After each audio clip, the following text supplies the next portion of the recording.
I hope you are well. Anglais sur vous maintenant. Voilà, bientôt je serai bilingue. Laisse sortir dans le dos. J'ai commencé à parler anglais. Je vais manier l'anglais comme ça. Bientôt. J'ai sorti dans le dos. Vous croyez pas? Attendez, vous allez voir. En tout cas, j'espère que vous allez bien, que vous avez passé une bonne journée, une bonne semaine. Moi, ça va par la grâce de Dieu.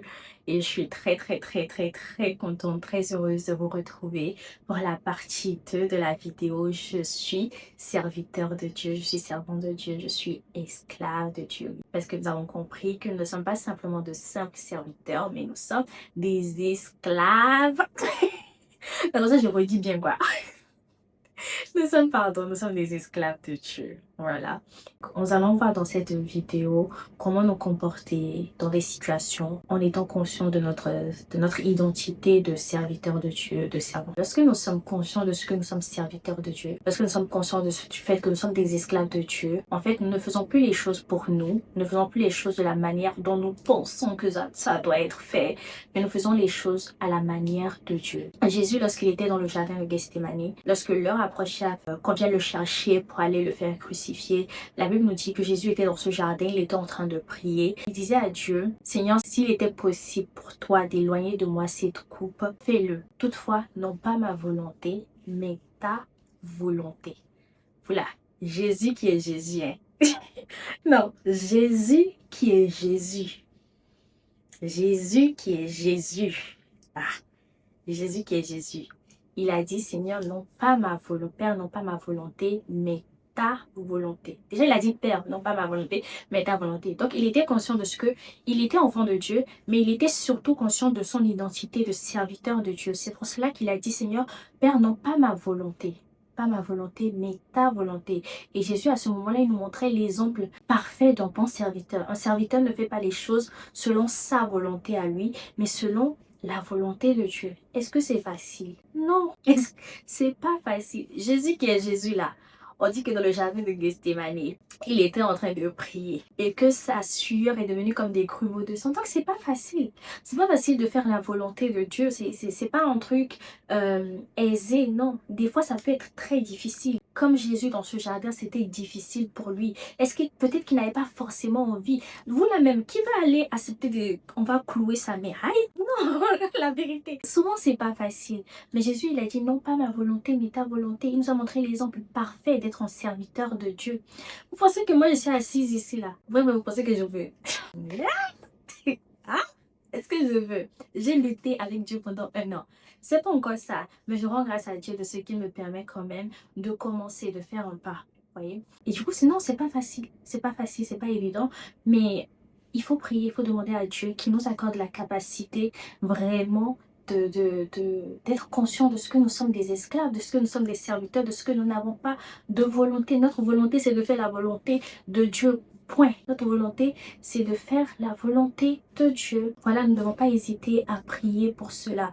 Et un serviteur fidèle ne fait rien pour son propre intérêt. Il ne fait pas les choses pour être vu. Il ne fait pas les choses pour recevoir la gloire. Il fait les choses pour l'intérêt de son maître. C'est ainsi que certains d'entre nous, Dieu permet que nous soyons, je prends l'exemple des entreprises, Dieu permet que nous soyons dans des entreprises. Et nous, on pense que, bon, si là-bas, juste pour gagner 2500 nets, mais 3000 nets, je ne sais pas combien tu veux. Mais en tout cas, mets le salaire que tu veux.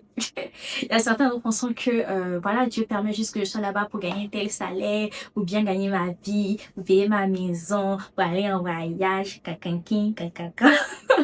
Gloire à Dieu pour ça. Gloire à Dieu pour le salaire. Gloire à Dieu de ce qui t'a permis d'avoir ce travail pour avoir une bonne maison, pour avoir une bonne situation. Vraiment, on rend grâce à Dieu pour cela. Mais c'est pas le but. C'est pas l'objectif de Dieu. L'objectif de Dieu, lorsqu'il nous envoie dans des entreprises, c'est d'abord pour que son nom soit glorifié. Parce que en étant esclave de Dieu, en étant esclave de quelqu'un, tout ce qu'on fait, c'est pour l'intérêt de notre maître. Donc lorsque nous sommes prises dans des entreprises et tout ça, ce n'est pas d'abord le salaire. C'est d'abord, il faut que le nom de Jésus soit glorifié. Dans ce cabinet, il faut que le nom de Jésus soit glorifié. Dans cette entreprise, pour ceux qui sont à l'école, il faut que le nom de Jésus soit glorifié. Dans cette université, dans cette école. Et maintenant, à ce moment-là, lorsque tu es conscient de ça, comment je fais? Parce que moi, je veux bien. Souvent, on veut bien. Souvent, oui, souvent on veut bien. Mais comment je fais à ce moment-là? C'est simple, souvent c'est des gestes du quotidien. Souvent c'est quand tu viens, tu salues. Quand tu viens, bonjour, bonsoir, tu souris, tu critiques pas. Parce que ton père ne critique pas, ton Dieu ne critique pas, ton maître ne critique pas. Pourquoi toi tu vas aller critiquer? Hein? Pourquoi tu vas aller critiquer? Tu critiques pas, tu es gentil. Lorsque tu vois que quelqu'un est seul, tu vas vers la personne. Tu vois que quelqu'un est triste, tu vas vers la personne, tu lui manifestes de l'amour. Et comme ça, tu es en train de glorifier le nom de Jésus. Parce que lorsque cette personne qui est triste est là et te voit venir sourire avec lui et voit que... Et en fait, cette personne, peut-être le premier jour ne va rien te dire. Le deuxième jour, tu fais ça. Troisième jour, tu fais ça. Tu fais ça pendant 1 mois, 2 mois. Cette personne se sent finalement bien. Mais en fait, tu as glorifié le nom de Jésus. Cette personne peut venir te voir et dire, mais pourquoi tu as été comme ça avec moi alors que personne n'a fait ça pour moi? Là, maintenant, tu glisses un peu. Oui, je suis servante de Dieu, je suis serviteur de Jésus. Et cette personne a dit, bah, je veux connaître ce Jésus en fait. Tu vois, c'est une manière d'être serviteur de Dieu. C'est une manière de glorifier le nom de Jésus.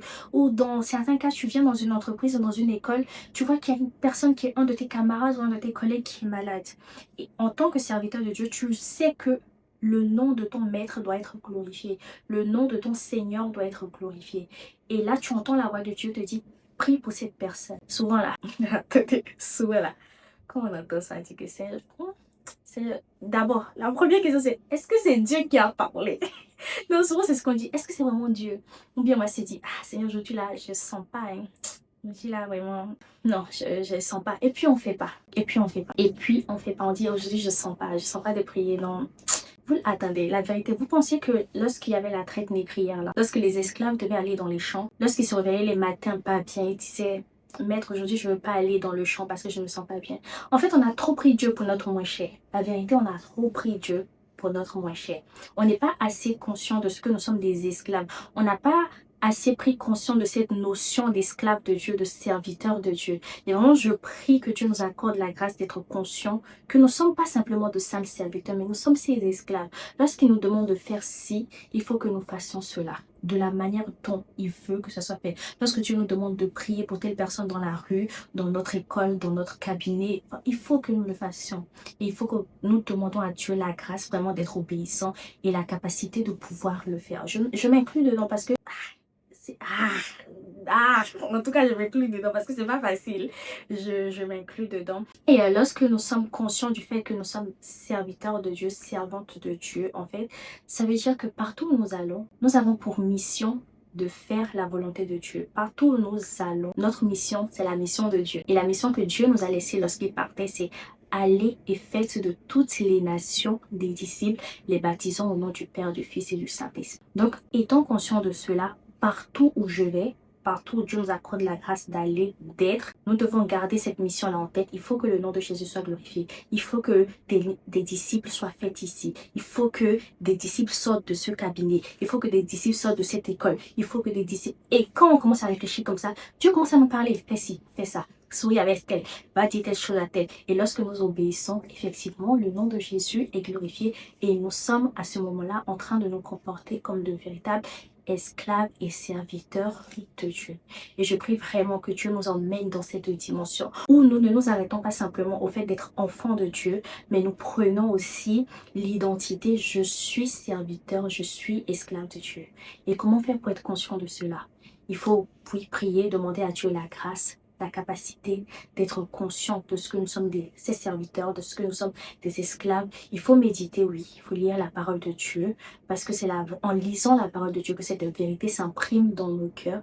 Et il faut aussi être intentionnel. Des fois, tu n'as pas envie de faire, mais le fait d'être intentionnel, de poser l'acte, un petit acte aujourd'hui, un petit acte demain, un petit acte après-demain, en fait, tout cela va t'emmener, avec la prière bien sûr, tout cela va t'emmener véritablement à te comporter et être conscient de ce que tu es serviteur et tu es esclave de Dieu. Mais vraiment, il faut poser des actes, il faut poser des actes. Le plus petit que ce soit, il faut poser des actes. Quand Dieu te dit fais ci, souris ci, il faut vraiment être intentionnel et le faire. Je sais que ce n'est pas facile, mais prions que Dieu nous accorde la capacité de le faire dans le précieux nom de Jésus.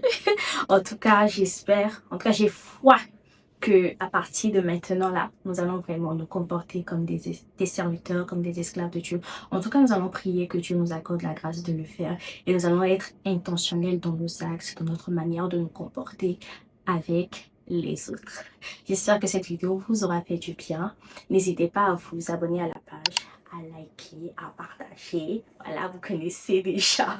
On se retrouve la semaine prochaine pour une nouvelle vidéo. D'ici là, portez-vous bien. Je vous fais plein de bisous.